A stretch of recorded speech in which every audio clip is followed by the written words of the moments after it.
Hello, everybody. Welcome back to another episode of Are You a Robot? This is a series where we explore some of the most critical issues around AI ethics and related technologies. We're doing that by getting some of the best and brightest minds in the field, the cream of the crop, we could say, and we are having conversations with them to try and figure out what is the standard policy, what are some best practices that we need to keep in mind when it comes to governance of machine learning and AI. To have these best practices, to create this conversation around some of these topics, we've made a Slack channel that I encourage you to jump into. I'll leave a link below. If you are not in there already, I would really love to see you and hear your voice in there so we can chat and we can continue this conversation around these ethical issues and some of the most important questions of our time as AI starts to become more and more prevalent in our daily lives. Last but not least, I gotta give a big shout out to our sponsor, EthicsGrade. They are incredible. Thank you so much for making this happen. If it wasn't for them, we wouldn't have these high caliber guests on and we just wouldn't be able to continue. So if anyone wants to know what they are up to, they are an ESG benchmarking firm that specializes in technology governance. It aligns up so perfectly with what we're trying to accomplish here. It's like a match made in heaven. Check out the link below if you want to discover more and see what they are doing. Now let's talk about our guest today. Dan Jeffries is one of a kind, a futurist, an author, blockchain enthusiast, and also he does a bit of thinking and pondering and writing on AI ethics. We've been pretty close over the last couple of months because I also work with him in the machine learning operations space. And one thing that is very clear from the get-go when you start to talk with him is that he looks at these problems from a million different angles and he has a vision for how things are going to play out. He really prides himself on being ahead of the curve. He was one of the first people talking about Bitcoin when it came out. He writes continuously about what we talk about today in these AI red teams and going into ethical issues and security around AI. So without further ado, let's talk with Dan Jeffries. Are you a robot?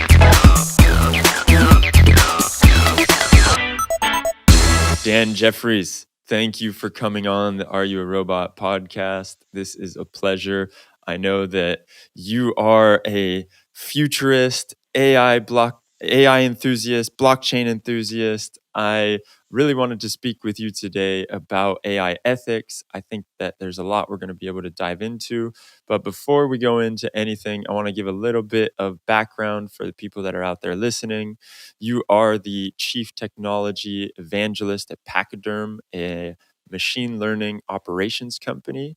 You're also the author, engineer, futurist, as we mentioned. You have spent more than 2 decades in the IT consulting space, and you were an open source pioneer at Red Hat. When I speak to you, it's obvious that you have the open source mentality in your blood. So that is something that I enjoy talking to you about. We have also seen that you had a little bit of success on the internet. You've been able to make quite a name for yourself in this personal branding with your breakout AI tutorial series called Learning AI If You Suck at Math. Dan Jeffries, thank you for being on here. It's a pleasure. Thanks for that wonderful introduction. I'm not sure I could have done it better myself. No really problem. appreciate I've been working on it. I've been trying to make sure to hype up the participants and the guests as they come on. it. So today, I really want to talk to you about AI ethics and where we are right now, what things we feel could be better, some announcements that we've heard from big names, why that isn't necessarily the best thing, and what you feel is the right path forward within AI and ethics. Let's just start by, can you give us some information on how you got into this space and what you've been doing in it? So it's a space I was thinking about for a long time. In particular, what I saw was a big gap between these kind of ethics principles that I saw coming out from big companies and what I think ethics looks like in the real world. So I have the Practical AI Ethics Alliance. I've done some work with think tanks on the subject and some big companies. I think the big difference is that most of what I see in ethics space is a company comes together, they form an ethics committee, usually of people who don't have any ethics philosophical background or any machine learning training or anything involved. It's just kind of the people who were most interested in joining this committee, and then they get together, they sing kumbaya, and they put out a series of platitudes, and they're like, cool, we're done. And the problem with it is those platitudes usually are kind of weaselly in some ways, right? They just allow people to kind of go in either direction, like, we'll keep this private unless we can't or don't want to, and if you read these things closely, it's just designed to give these groups a ton of wiggle room, and only really to take a stand on the most obvious ones, like maybe we won't create weapons technology, or we won't commit genocide. Great, like, congratulations on taking a stance that's broadly supported by 99.9% of the population. So for me, that's not enough. And I think really in the practical world, artificial intelligence is going to make all kinds of decisions that are much more nuanced, and you need to have a system in place for dealing with those things, both at an engineering level and a public relations level. And you do need sort of an ethics watchdog committee, but they need to be highly trained and they need to be versed in these issues. I think it's both a business issue and a technological issue. So if you look at these things closely, most people haven't designed any of the infrastructure that they need to do it. They're just doing it on the fly. When Microsoft's Hey experiment comes out, right, and suddenly becomes, kind of exposed to the internet and turns into a racist monster within 24 hours, right? They didn't expect it, right? Because they've never seen attacks on logic systems before. These are very different from the types of adversarial attacks that we see on traditional software, right? Where you could have bugs or race condition or buffer overflow. You could have a perfectly secure data set, a perfectly secure model, put it out into the real world, and its attack surface is its logic.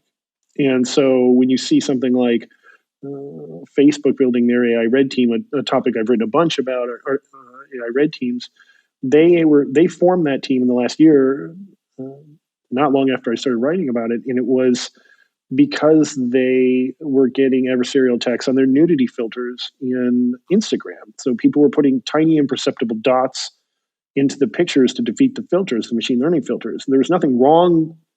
There was no race condition or bug within the neural net. It was which there can't be, right?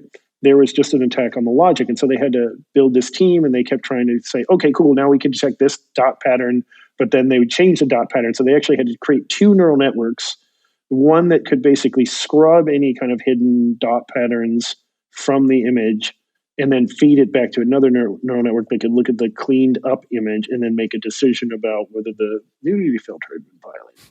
So I think people are going to face all kinds of real things, and then they're going to have to make real decisions about ethics, and they're going to have to take a real stand in a way that they've been able to kind of sweep under the rug in the past with nice sounding policies that come out, typically from maybe a human resources team or an executive team. You could put together a nice document that says, we're in favor of diversity, or we're in favor of this particular ethical standard. But the fact is, most of the time you can really kind of sweep that under the rug at the corporate level, whereas algorithms are going to force people to make a real choice, and they're going to have to learn how to deal with these things and take an effective stand. Yeah, and it's much more accountability that they're going to have to be held to, right? So how do you feel we can do this in the proper way? Like, how can we prevent these things from happening? Or is it only retroactively after we've let these algorithms loose into the world, and then we realize, oh, we created a monster. Let's dial it back. How can we kind of put some governance on that before that problem happens?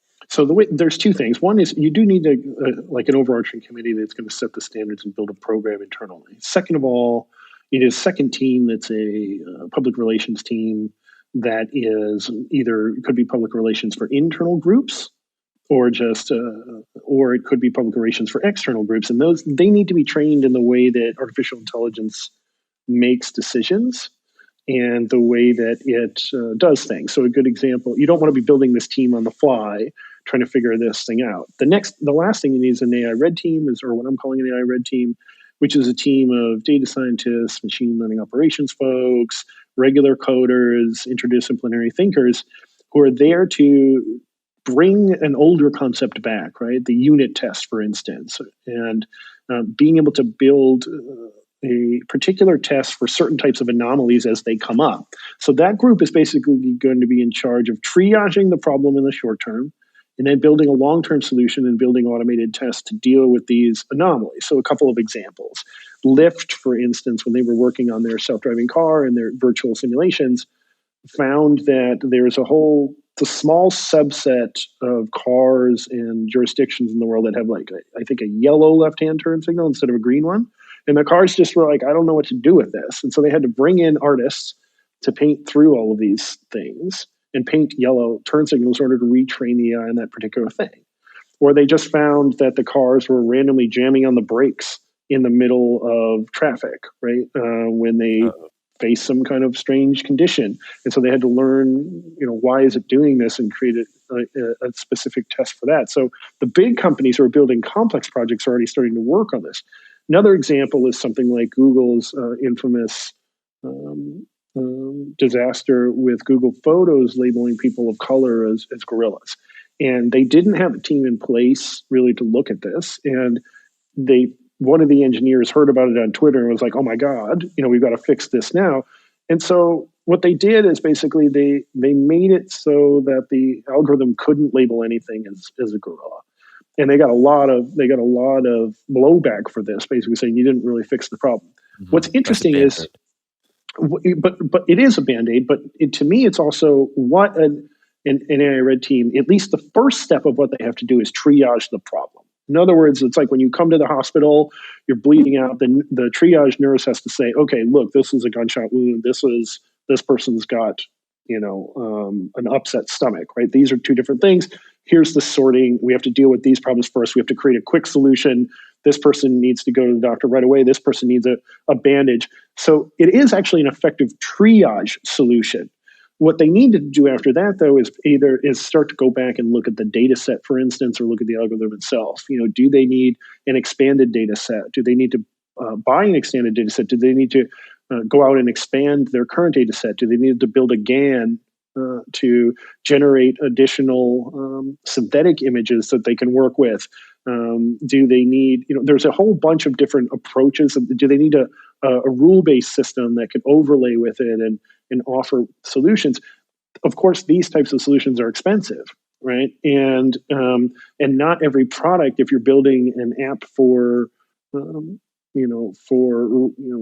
rating pictures on the internet or something like that, you may not have the bandwidth to do this. But if you're building a fraud detection algorithm, if you're building something that deals with life and death, if you're dealing with something that deals with money, if you're dealing with something, whether somebody goes to jail or not, whether you're dealing whether somebody gets a loan or doesn't, whether somebody gets into school, you're going to have to effectively be able to deal with these things. And you're going to need the teams in place ahead of time. You cannot be cobbling this team like on the fly when you feel like it and you realize there's already a massive billion-dollar public relations disaster, or your self-driving car, in the notorious case of Uber's self-driving car in Arizona hit and killed a woman in the middle of the night. And you go back and you look at all the reports on it, and there were just a number of things in there. Obviously, accidents are going to happen. Number one, anybody who thinks that they're going to build a self-driving car, for instance, that's perfect and never kills anyone, that's an order of magnitude better. First of all, perfection doesn't exist, but it's also an order of magnitude better than humans, which kill 1.2 million people on the road every year and injure 50 million more. Right. So it's if you get the self-driving cars down to a quarter of that, it is a massive increase in safety and benefit to society, right? So mistakes are always going to happen. But when you look back at when you do a diagnosis, and there were extensive diagnoses of what happened in the Uber self-driving car, they used to have 2 safety drivers, and then they, cut cost and removed it to just 1. So that person had to look at the dash, look down, look at the dash, look down, look at the dash, look down, right? The cars had several neural nets that were sort of untested, kind of working in an imperfect way. So it had an LSTM, or long short-term memory network, which is started to fall out of favor in machine learning, but was the only effective way we really had to deal with time series data. So it's like, okay, this is happening. And so they were using an LSTM to predict object paths, right? So it spots an object with an image detection system, that's a tree or whatever. The problem is if it detected an object and it didn't know what it was, it just labeled it as unknown and it didn't track the object. And that makes sense at some logic, because you don't want every plastic thing cup that's floating around as an object that's being tracked as potentially dangerous. But the other problem was even more severe, right? And that was every time an object it changed its label. So the woman, as they were approaching her, it saw her as an unknown object, then a bike, then a person on a bike, unknown object. Every time it changed the classification as it was doing this, it would start over the pass to the LSTM, and it would start tracking the trajectory data from scratch. So all that historical trajectory data of that object that was unknown by human is now lost. And so the algorithm that's essentially looking at it and saying, hey, maybe I should slow down or swerve to avoid hitting this, is now starting from a later time step again and again and again, to the point that when it gets there, it finally signals the human when it's essentially too late to make a decision. She actually makes a tremendous, quick decision when you look at the actual response time, but of course, that still hit the poor woman, and she passed. So these are just the types of things where ethically teams are going to have to go back and really look at all these types of things and make better decisions, build unit tests, build the teams that already have these things in place, go back and be able to just like when the highway safety comes out and looks at what happened, these teams are going to have to go back and look at what happened when these things happen and really do a better job. And that's an extreme example because we're talking about life and death, but it also matters when people don't get into school, or they don't get a job, or they're rated by artificial intelligence for where they work, for instance. All of these types of things provoke tremendous amount of ethics issues, and teams are going to have to be really good at dealing with them in the next 10 years. I want to talk a little bit more about the actual makeup of a team. You mentioned like machine learning engineers, data scientists, some software engineers. What else do you see being a factor in those teams? Because there's essentially 2 teams that you're speaking about, right? So what does this first team, what kind of makeup is in that team? And then what does the other team look like?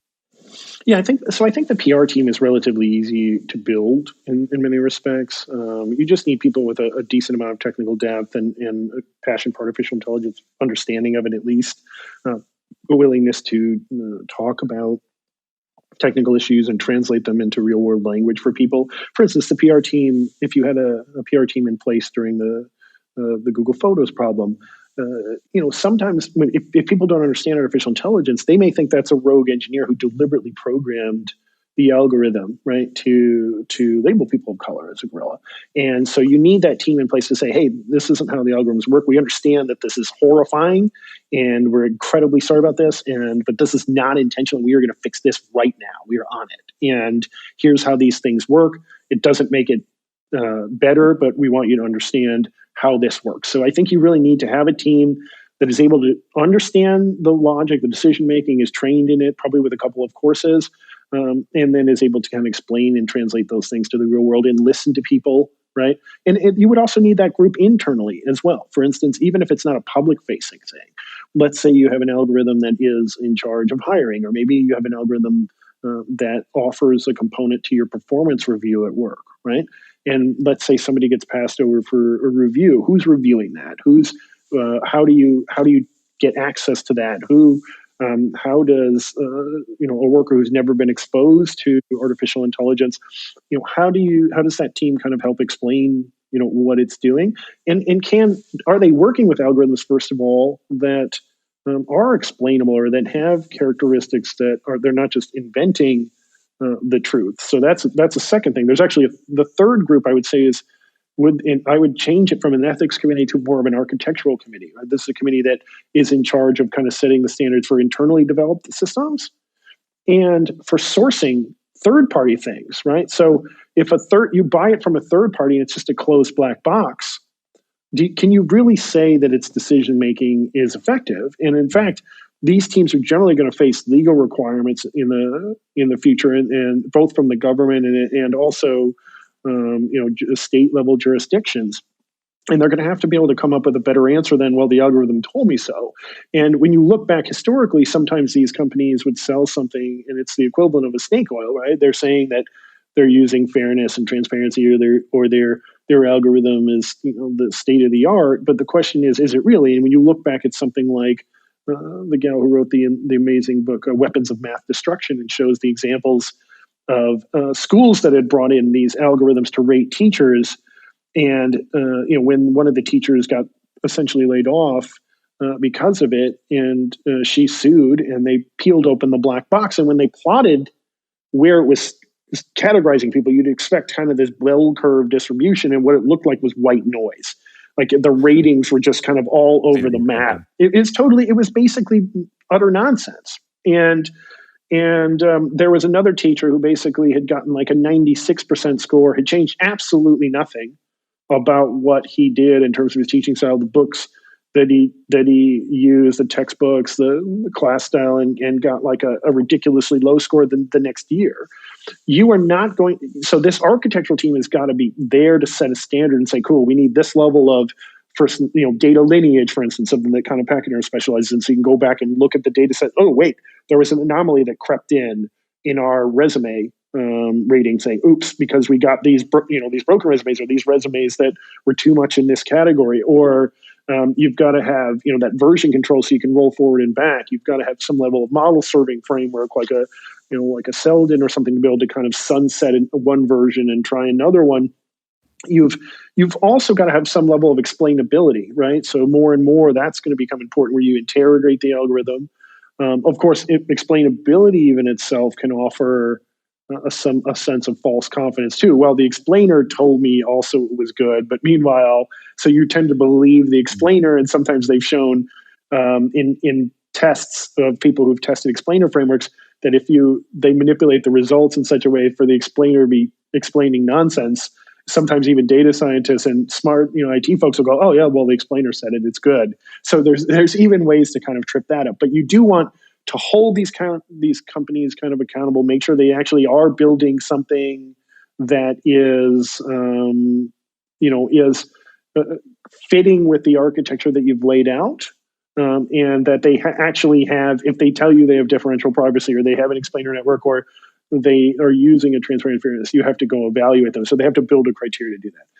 Go ahead. Oh, go ahead. No, I was going to say the last group really is the final component of having where the real rubber meets the road is, and they have to translate these issues to folks in ways that when you go to the AI Red team, they have to be people who can do something practical with this. Okay, so there some problems they have to know how to. They have to have the most important characteristic of the AI Red team is critical thinking. Right? They have to be able to question, and they have to be able to think clearly about a problem in a broad scope, because you can do a hacky solution, or you could do a real solution to things. So if you're trying to, the classic example I always use is if you're trying to measure people's happiness, there's a lot of really first answer hacky ways to do that. You can go, well, we have a facial recognition algorithm that's measuring how often people smile. But then you end up with this Black Mirror thing, or smiling all the time, but they're not really happy. It's not a real measure of happiness. And so you could measure the wrong things, or you could put in a system that's the wrong thing to fix this. And so I think the folks really are going to have to be an interdisciplinary team. They're going to need, like, for instance, you might need legal people, for instance. So if you say, cool, we need to go buy a new data set to expand our data set, you need to have people who can source that data set, for instance. And you need to make sure that then if you want to get access to that data set, okay, cool, we need to get access to it, but we are not ready to buy it yet, but we want to know whether it's actually going to fix the problem that we're having with this algorithm. And so we need it for 5 weeks to train. And the legal framework would have to be, for instance, in place, say, cool, we're not actually going to release the algorithm trained on your data until we've officially paid for it and proven that it works. If we prove that it works, then we purchase it, et cetera. So there's a legal framework. There's just, you would also need operations people, for instance. You need, if you decide you're going to go expand a framework where, let's say you need to go get new pictures of stop signs on the street. Well, then you're going to have people with a camera going out there to do that. You're going to need people to project manage them. And then you're also going to need the engineers in place who can say, okay, cool, do we need a second algorithm? Do we need to add an overlay framework to this? Is there a way to fix this problem in the current limitations of machine learning as we know it? If so, and if not, do we then add a human in the loop to it to deal with this when this anomaly comes up through just straight logging? Okay, the decisions are being logged. We're looking at them over time, and we're going to say, okay, cool, we're going to override the machine in these instances, right? So they're going to have to be very highly focused on what the limitations are, because there are a tremendous amount of limitations in the current amount. So I think these are really advanced teams in a lot of ways, and they'll start with a small group of folks over time, but I think these types of teams, even if they end up calling them something else, will dramatically expand over the next 10 to 20 years in our lifetime. Dan, sounds expensive. Yes. That's all I got to say about that. And so how can you, like... You know what's more expensive? When your car hits and kills someone. Or your fraud detection algorithm starts flagging everyone on vacation as committing fraud, or you get sued by a class action suit of 10,000 students who didn't get into your university. Right. So in the long run, I think companies, yes, it is expensive, but in the long run, companies are going to have to look at it the same way that they look at compliance, or that they look at a security team. Right. You need to have a security team that's in there. What's more, if you have a security team at Visa, for instance, doing internal phishing, for instance, to try to teach people, hey, I did the phishing, and now you need a little education system because you gave me your password over the phone to somebody you didn't know. You want to be able to do that ahead of time before they get a call from somebody externally and open up the keys to the Visa network. So these teams are they're going to be expensive. There's no question, but they're going to be a necessary a necessity in any group that's doing machine learning, intelligence scale, and machine learning, artificial intelligence is going to seep into every possible application in the world. Do you feel it's going to be something that is only available for these tech giants, and then for imagine a smaller fintech that's just trying to get off the ground right now? I don't see them realistically implementing all this, right? Because they're just trying to prove out their business model in the beginning. How do you weigh those two options? Is it something that you wouldn't expect for someone until they're at a certain maturity? Or should this be right from the get-go? They need to be architecting it so that they don't have these problems. Like you said, it's much more expensive if later on you realize that your algorithm is a complete disaster. So I think any large scale team needs to think about it right now, period. Even if they're building at a bootstrap level with a couple of folks, and that their charter is to then build out what it looks like as the team expands. I think any large scale R&D team or company that's significantly doing artificial intelligence needs to have it. I think what we will see in the coming years, you're right, it's going to be too expensive for a tiny couple person startup to pull off. What we will eventually see, though, is open source frameworks projects that start to actually implement some of these ideas in ways that are easier for people to grab, just as in the way that we see now identity frameworks, for instance. It used to be every team had to roll their own identity framework and be masters of security, and the results were predictably terrible, right? Every website shared a gigantic vulnerability. Now, you do create a dependency when you have an infrastructure for identity that everyone uses. If there's a big bug, then it affects millions of sites. But again, you want the security experts working on that and rolling it out. You would rather outsource it and accept a few major bugs from time to time versus your team being totally inexperienced and not being able to deal with it. So I do think that ethical frameworks and frameworks for dealing with some of these things will start to come out, and that will be another component of applications that are developed over the next decade. And I also think that you'll see in the interim, you'll see teams that are kind of dedicated to consulting on this, right? You'll see teams that either outsource the data science teams and machine learning folks and the people who can help them build a program. And then when they have the program, it'll be easier to roll it out to different people by tweaking it with different questions.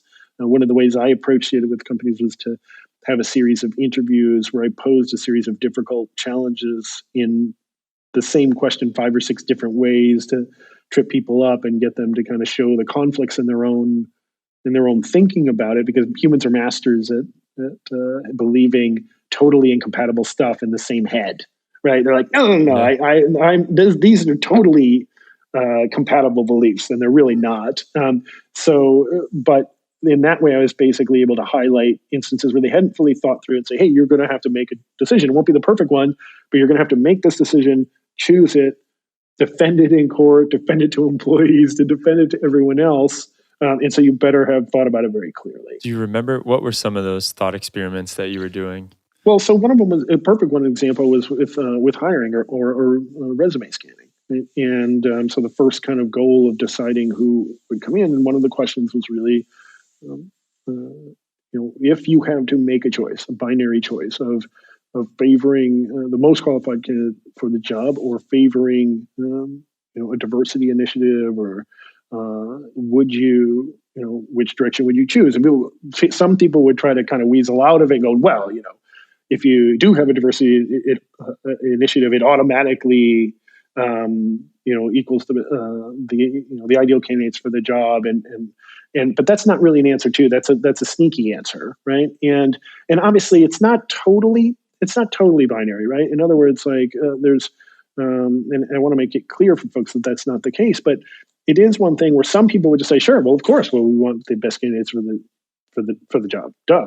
And I was like, yeah, but you realize that that's an ethical stance that you took, and you've said it in such a way that you assume everyone else will agree with you, because I would find just as many folks who said, no, we actually really do need a workforce that's completely diverse. That actually is an incredible strength. We need to make sure that we have people who have different kinds of thinking, that builds a more resilient team, and that's important.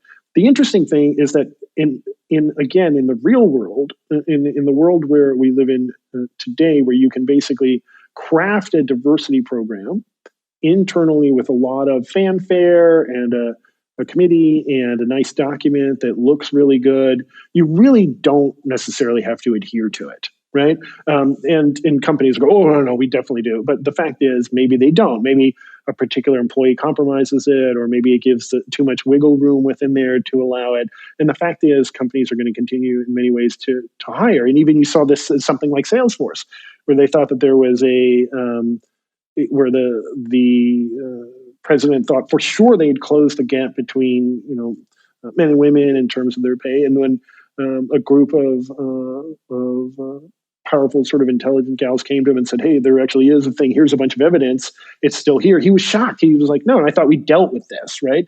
And so they had to go back and really look at all the data and try to build a program to deal with it. In the same way, if you're going to if you change an algorithm, the algorithm is going to do what you tell it to do. Okay, number one, we were always worried in like science fiction about the AI is gaining sentience and making their own decisions. I'm actually much more worried about narrow AI that does exactly what we tell them to do, right? And reflects human ethics, and humans need no help being jerks, right? Like humans are, in some cases, the most pernicious species that's ever walked the planet, right? And capable of great horrors and great wonderments and great benevolence too, but everything in between. So AIs don't need any help being evil. So humans can do that just for them, and the narrow AIs will follow exactly what they say. And in the case of the algorithms, since it does precisely what you tell it, if you optimize the algorithm for screening out sensitive characteristics, it's going to give you a different set of resumes. And if you say, okay, I'm only interested in where the person went to school and what they did and how much experience they have and how many years and these other nebulous characteristics, that's going to give you a different set of results. And if you have an initiative that says, look, we really want to have more women in STEM, for instance, and it's a super important thing to us, and you optimize it to look in that direction, it's going to give you another set of results. And so I was very clear, and I'm very clear with companies that you really have to decide how important these things are to you, because the algorithm will do exactly what you tell it to do.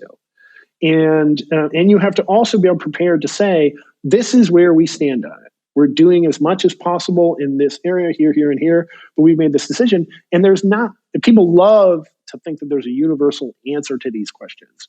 And what you're going to find is, of course, it really is relative to each organization, right? There are big kind of broad things we can agree on, like, genocide is bad, right? But there's a lot of, although historically there's been a number of folks who didn't always agree, right? Yeah. So even that has, a relativism to it, which is horrifying to think of. But in general, the broad population would agree on these sort of huge things. But when you start to get down to smaller issues, it becomes much more challenging. And each company is going to have to an organization have to make their own decisions on where they stand. And they have to be really, really, really clear on it in a way that they have never been in the past, because the algorithm will lean in one direction.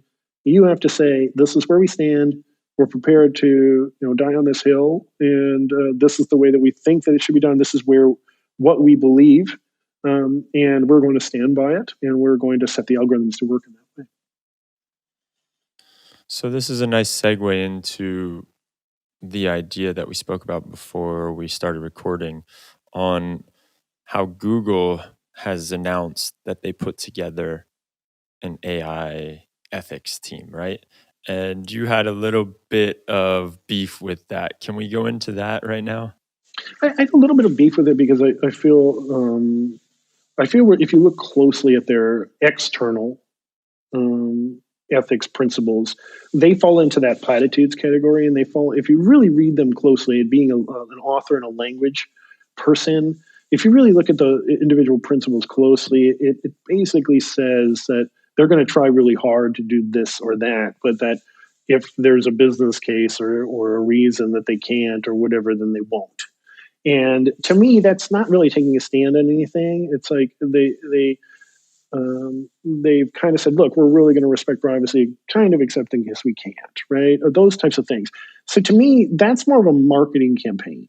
And that, by the way, companies I worked with, I crafted the internal structural rules for folks, and I also crafted the external marketing ones, because those are ones where it's just a fact that you're going to want to have some level of publicity. You're going to want to put it out there that, like, we generally stand in this direction, and you want to give yourself some level of wiggle room. But that's not really I don't know what their internal process looks like in terms of how they would approach this, and so I don't want to bash them in any way, right? In other words, they may have they actually have done a tremendous amount of work on tracking the algorithms over time and logging their decisions. They have a huge paper where they have sort of 36 different, I think 48, a huge amount of points that kind of shows like how you track a machine learning model and its lineage and its understanding over time and its decisions. And so they do actually have a group of folks who are thinking about it from a practical standpoint.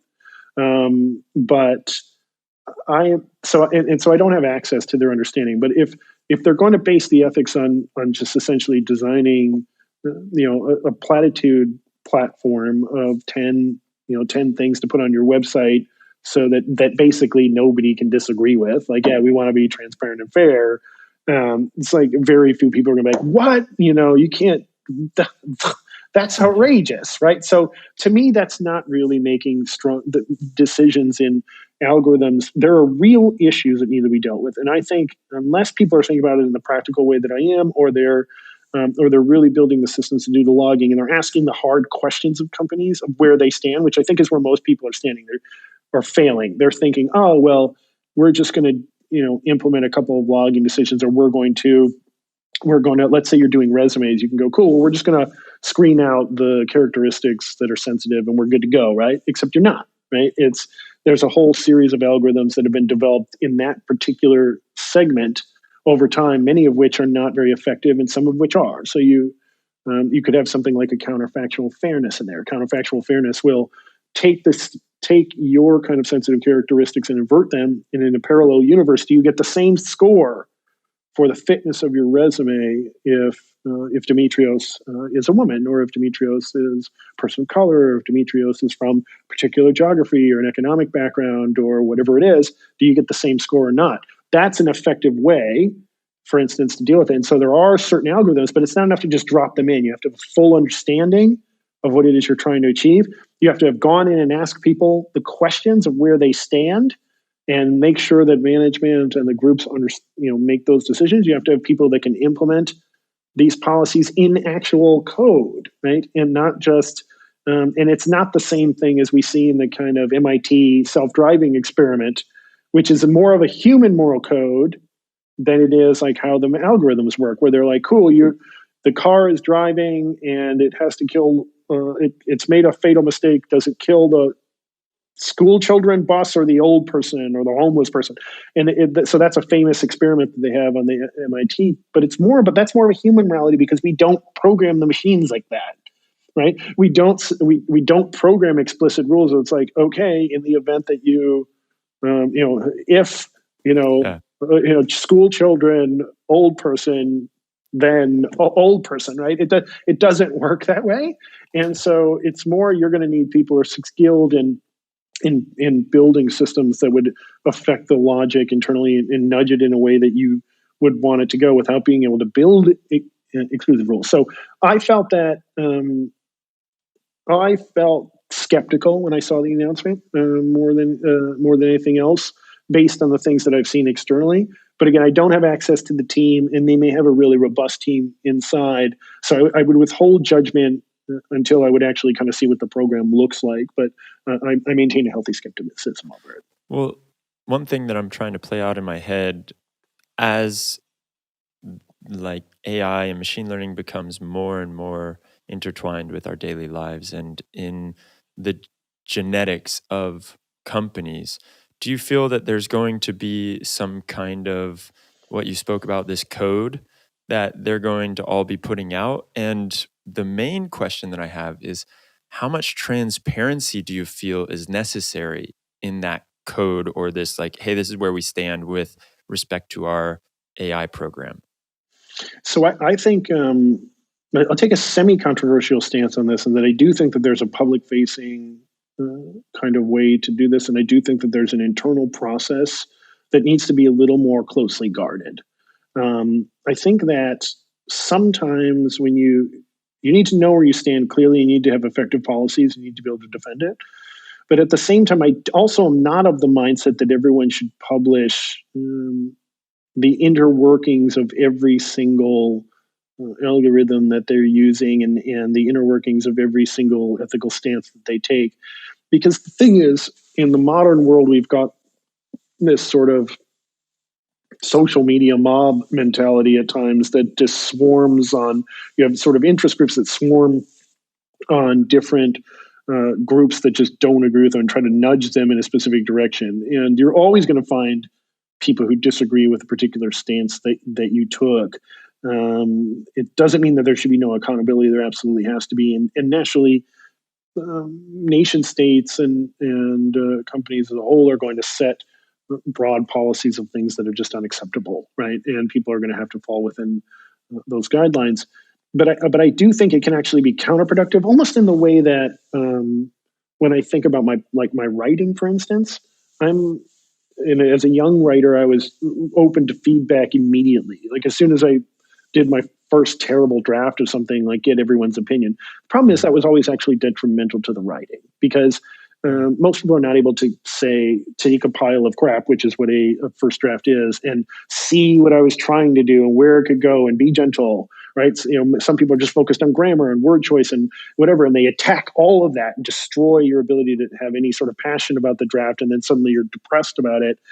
And so I had to learn over time that that I would develop drafts at different points and then show them for feedback, and then there were different people that I could show that feedback to gather that feedback. So my longtime editor can look at anything and give me big picture feedback instead of focusing on grammar and word choice and a few characters that are off base. And then at different levels, I have other folks who could look at it more closely, right up to the person who it's super polished and is just going to nitpick on every single typo. And the problem is, if you kind of expose this to the wider world, you get everyone. So I think it's actually much more important for companies to craft a comprehensive internal policy and system to deal with these things effectively, that they personally stand behind, that they teach to people internally, and that they work with continually, and that they iterate on and update as they face feedback from challenges or from people internally. Right? If you build, again, something like a performance review system in an AI, to me, where AI currently stands, something like that would be a disaster. I just don't feel you'd really need to surveil people across the board in your company, which is an ethics problem in itself. You'd need the algorithm really doesn't have any sense of. I can't see an algorithm at this point personally that would have any real sense of whether a person was capable. You could track how many things they get done or whatever, but certain professions, it's not about the number of tasks they check off on a box. They have one or two things they must deliver, and that's more important, right? The salesperson who lands 5 mega deals in the year that are worth $30 million, is it? Do you then track, how many calls that person made in a day?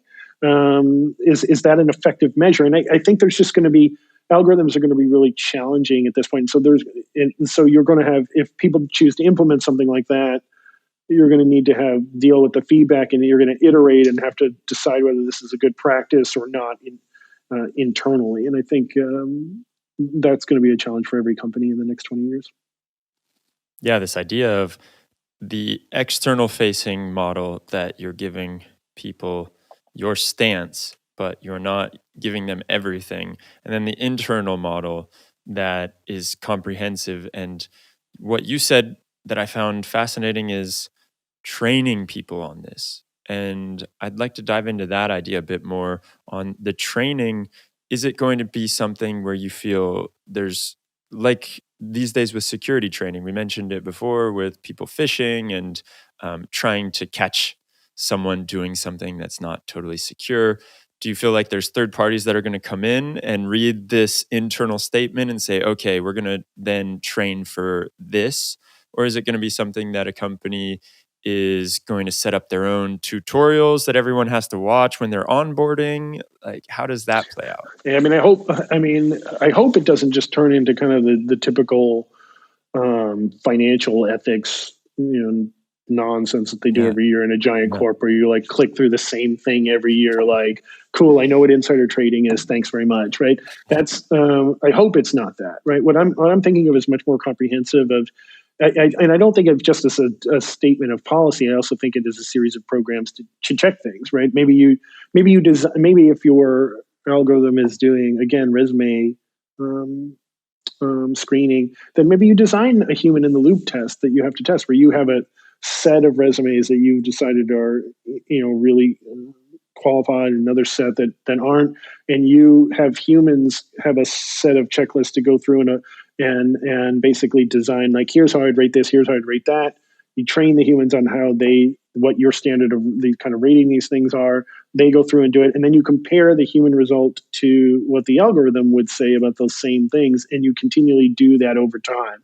And you have to account for, is there a 20% differential, 30%, is it 5%? And what's acceptable? How often does it vary when different humans do it? And you'll have to iterate on the standard. So I think companies are going to have to design these standards. I think we'll end up with best practices along some of these standards for human in the loop interactions, particularly. I do think that there will be third parties that specialize in this, and they come in and help design these systems for folks. And I think that there will be kind of overlay systems that are useful for this. But I do hope it's more than just a lip service thing. And you would certainly, and if you build a standard in for, again, resume screening, for instance, and you say that, okay, we're going to, when push comes to shove, we are going to favor diversity. And even if that means we lose out on, in a pool of 1,000 candidates that are super qualified, and we lose out on 5 that would have been absolutely just rock solid additions, rock star additions to the team. We accept that we're going to lose on that. and we're perfectly fine with it. And so they would need to understand that decision making process, how it works, how to defend it, how to talk to other people, how to train the other internal HR folks on that, and then also training within the human in the loop processes and what the documents mean, those kinds of things. That's where I kind of see the training, where it's sort of a legacy that gets passed down, and it's a living document, a living set of procedures that changes over time as the algorithms advance. There's this idea I have in my head that I'm not sure if I'm going to be able to properly articulate, but I want to give it a shot because for me, as you're talking about this, the ethics, as we mentioned, there are some pieces of ethics that we can all agree upon. It's black and white. But then there's a lot of the majority, I would say, is not so clear cut. And so how a business decides which side of the line they want to stand on, really, I feel like it's almost going to be, well, it's going to have gigantic business implications. Like you said, Mm-hmm. what is better for the business? Is it these rock stars that are all going to be the same gender or race or whatever, but you have them? Or is it going to be a diverse team? And I look at it a little bit like, so these are business implications, but you're superpowering or supercharging it with the way that you're defining your ethics manifesto within the community or within your company, right? And so there's not really a question there, but I wonder if you have any thoughts about this idea of which ethics are the ones that we're navigating and how that will play out for businesses.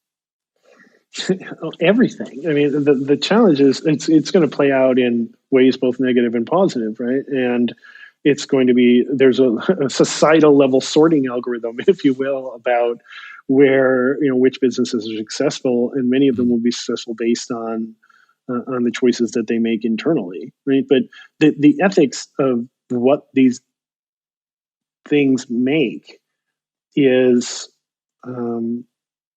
infinitely challenging. A good example is the compass algorithm in Florida for deciding whether somebody is likely to be a recidivist or whether they should get bail. And it offers a score to the judge. A lot of work has been done in trying to peel back the algorithm and how it makes decisions. And in many ways, it just externalizes what judges are already doing anyway, which is kind of like you either lean on the side of false positives or false negatives. And we have that term in machine learning, for instance, right? Where if a false positive, it means that, it was incorrectly identified something as this is it. Like if it's a tomato detecting app, it incorrectly detects it as, yes, this is a tomato, but it's a banana. And false negatives, when there's a tomato sitting next to a basketball and it says, no, that's a basketball, so that's a false negative, it missed the tomato. In false positive and false negatives in the real world have real implications. A false positive for someone going to jail or not, meaning this person is unlikely to be a recidivist and shouldn't go to jail, or this person was put in jail for an extended period of time when they probably shouldn't have been, right? These are real world false positives and negatives. And so the algorithm basically has to lay on the side of, I'm going to put more people in jail or I'm going to let more potential criminals go free. And this is a classic ethical dilemma in all jurisdiction systems. And horrific authoritarian systems, they just default to everyone goes to jail and we don't care whether anyone's innocent. In sort of sophisticated, ethical, highly advanced democracies, you tend to fall on the side of letting more people go free rather than locking up a single innocent person or minimizing the amount of innocent people who ever get locked up, because that's a travesty. And you have everything in between, as you have corrupt democracies or democracies that are falling apart, or plutocracies or kleptocracies, right? But the algorithm is going to take a stance on this now too. And you have ethics on that standpoint of where does it fall? Is it going to put more people in jail or less? You, in many ways, ironically, could probably make it more fair if you were able to take into account characteristics such as income level and other characteristics. Of course, you can't legally do that. And so you have to basically make it generalized for the entire population, so that a person who, comes from a wealthy background and is committing a white collar crime is basically classified in the same way as somebody who came from a disadvantaged background and robbed a liquor store, right? So these two things are both the algorithms rating everyone the same way because they legally have to, and in some ways we may end up having to adjust law to say you may have to take these characteristics and maybe there's a different rating for two different segments of people. And then, of course, that becomes a political landmine, and you get those types of things will be politicized, and they're going to push the algorithms in 5 different directions, either because you can or you can't do this, depending on which side of the political spectrum you are or whether you're in the middle. And so there's going to be just these huge challenges across the board. And the algorithms, frankly, are going to reflect all the imperfections of our current society. And probably human society for all time. These are not easy questions for anyone. And even if you have some noble oracle who's all wise, you still have to deal with everyone else in society who wishes to say, no, we want a zero tolerance policy, put as many people in jail as possible, we don't care. And maybe they get influence over the designers of that algorithm and push it in that direction, right? Vice versa. So I think these things are going to be across the board, again, sentencing algorithms, hiring and firing, performance reviews, who gets into college or school, who gets a loan, who doesn't, where police should be deployed, where they shouldn't, recognizing people online and lumping them into this or that. There are just a billion little micro-ethical issues that are going to come out. And the artificial intelligence is going to be the battleground of this, probably till the day that I die. Yeah. Well, also going back to from a corporate standpoint, you speak about these different teams. Do you feel like there should be on the board of advisors some kind of AI advisor who is helping them navigate these ethics, or the ethics advisor needs to know about a bit of this artificial intelligence and what it's capable of, machine learning, like algorithms? They need to have that background and more than just your typical ethics questions, or should there be a little bit of both? How do you see that playing out? Yeah, I would see eventually at some point someone in charge, a C-suite executive in charge of algorithmic ethics within an organization, and I see various groups being a part of it too. They're going to have to be trained in how machines make decisions, which is different than human beings. It just is. Yeah. It's not. We like to infuse our AI machine learning with human characteristics. It goes back and. I guess I can be guilty as a sci-fi author of doing the same thing. Where we want to create a personality or the imitation of a personality, but the fact is it just makes decisions very a different way. AlphaGo doesn't care whether it beats Lisa Doll. It's not passionate about.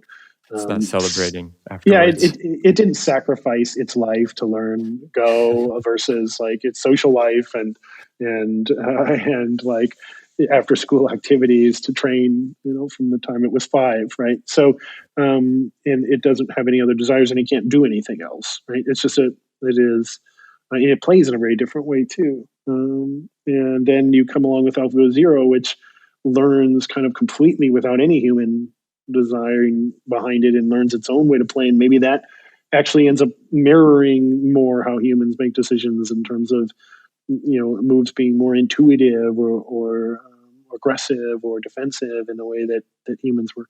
But again, it's still not a human being, and it doesn't make decisions in the same way. And we're going to have to you're going to need a person who really understands how these decisions are made and what they mean, and be able to effectively put limitations on them, safeguards, and advise people how to proceed in terms of deploying this, because they're going to get deployed everywhere. And it's going to become just part of the standard operating procedure in the DNA of every company and organization on Earth. It's still at the nation state and a big tech level in many ways, but it won't be long before it diffuses down even to the individual level, right? I mean, you look at the big tech deploys and nation states deploy facial recognition, and you have an algorithm like Fox released out of a university research project that allows you to put obscure, to obscure your images in the way that Facebook was trying to deal with their nudity filters. But this is to help defeat identity filters, and you'll see this at the individual level, right? Where maybe in the future people have a plugin to whatever the future Instagram looks like, where they're automatically running all their pictures through it because they don't want the algorithm advertising at them or doing things like that. So you're really going to even diffuse it down to the individual level. And from that point, society starts to look like a cyberpunk novel to me in a lot of ways. Well, speaking of, I know you're a futurist and I know you have a lot of thoughts on where we're going as society. There was something I was just watching last night on wearables and this idea of where we're going with AR. And how do you feel AI ethics play out when we're wearing glasses and there is a company that is basically maybe feeding us algorithms or giving us what we want? How does that not become another echo chamber like Facebook? I mean, I think it does become an echo chamber, but I also think in many ways the cyberpunks, which were my favorite science fiction authors and really got me interested in science fiction. I think there's been post cyberpunk and there's been all kinds of things after that. But I think this cyberpunks actually missed the real threat of where things are in society, in that they kind of saw technology and nation states and big corporations and such being kind of this predatory big thing, and in many ways it's a lot more subtle and nuanced than that. It wasn't the fact that I have this neural lace in my head or this thing that interfaces automatically with the web. It's the fact that neural lace is made by a group with their own particular agenda that may or may not feed you kinds of things that you want or don't want, right? So I can think of something like, I've often said I'd love if I had a watch with a tiny little hair pinprick on it that you can't feel, that kind of is constantly taking my blood and triglycerides and all this. I want to see a graph of my stuff over time. I don't want to learn this once a year and then go, gosh, now I got to go on a diet again to fix my blood pressure, right? I want.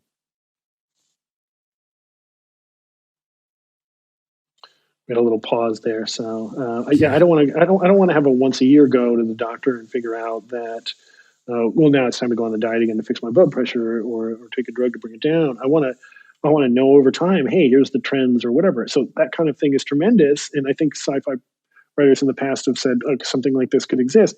But what they missed is sort of the company that might incentivize you or advertise at you or push you in a direction for, or just have bogus health things that aren't that useful, like body mass index or whatever is de rigueur at the time, or they assume that low fat, for instance, was a good diet when it turned out to be kind of a disaster, and then they changed that to this is a thing you have to watch and watch out for, and all of a sudden you're kind of constantly chasing this like whoa, and you're getting incentives for something that's actually not healthy, or even worse, I could imagine it's like, whoa, your blood sugar's low, it's time to have a sugary soft drink, right? A Pepsi, right?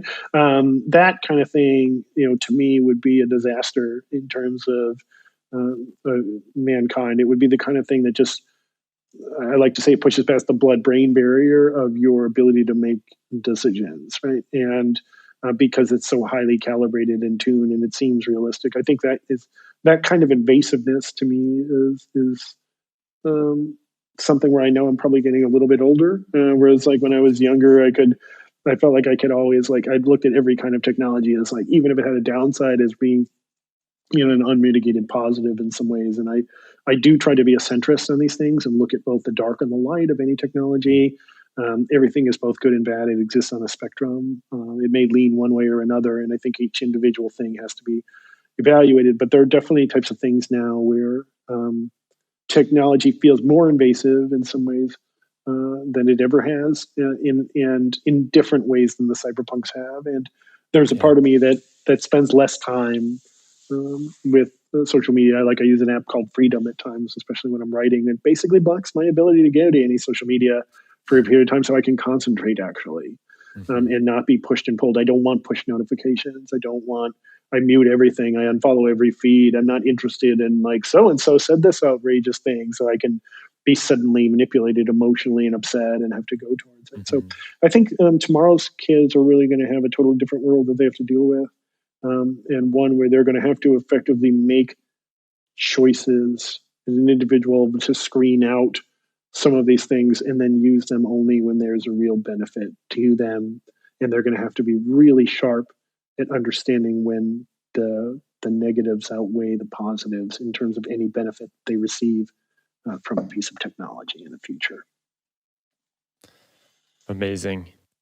I really appreciate talking to you. I think we can end it there. This has been a brilliant conversation. I thank you so much, Dan. You've opened my eyes, as you do many times when we speak. It's always a pleasure. And for my last question, I'm just worried that I don't see yours recording anymore. So I'm not sure if you stopped, because I see that I can here still it says see it. you can still see that you're recording. Yes. Because I see here that it says your local backup is full. So maybe it still is doing something cool. Local backup. Oh, I see local backup. Yeah. I still see things happening.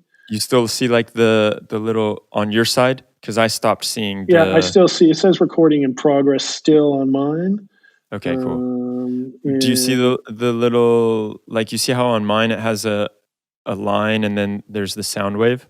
Yeah, I still see sound waves. I see both for myself and perfect. the podcast host as a separate line. I see recording in progress on both. All right, cool. Then we're still good. Then that was just, I wanted to make sure that we're still catching this.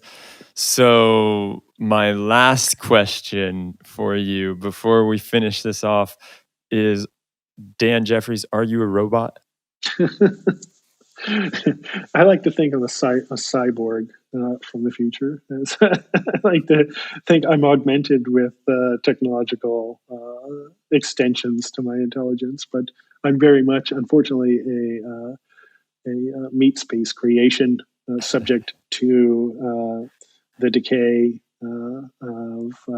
of organic matter. I think they said in Fight Club, you're the same decaying organic matter as everything else. So unfortunately, I think that I am not a robot. Not yet, at least, huh? Not yet. Perfect, man. I really appreciate you taking the time, and thank you everyone for listening. We will be back at a later date. Actually, no. I'm used to saying that as signing off. Oh, we'll see you next week, but not for this. This is a totally different beast. So thanks everyone for listening. We appreciate it, and we will see you later. Have a great day.